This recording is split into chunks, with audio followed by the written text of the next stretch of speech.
দেলোয়ার হোসেন সাঈদীকে কি ভুলে গেছেন আপনারা? অবশ্যই কথাগুলো শুনবেন এবং ভিডিওটা শেয়ার করে দিবেন। আল্লাহ তাআলা বলেছেন আনাকিমুদ্দিন ওয়ালা তাতাফাররাকু, আমার দ্বীনকে প্রতিষ্ঠা করো আর এই ব্যাপারে কোনো মত পার্থক্য করো না। জামাত ইসলামী বিগত অর্ধ শতাব্দী পূর্বে এই উর্বর জমিনে তাওহীদের বীজ বপন করেছিল।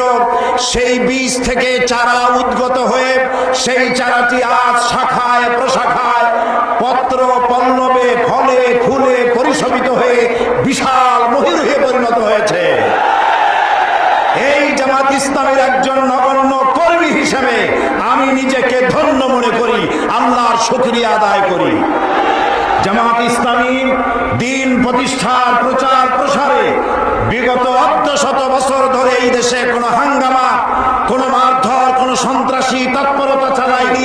সম্পূর্ণ গণতান্ত্রিক পদ্ধতিতে গণতন্ত্রের বিকাশে দ্বীন প্রতিষ্ঠার জন্য একদল সুশৃঙ্খল কর্মী বাহিনী তৈরি করেছে সারা দেশ জুড়ে। এই সুশৃঙ্খল কর্মী বাহিনী এবং জামাতের মজবুত সংগঠন বাম এবং রামপন্থীদের ভিতকে, কলিজাকে প্রকম্পিত করে দিয়েছে। তাই তারা আজ লেগেছে জামাতের পেছনে।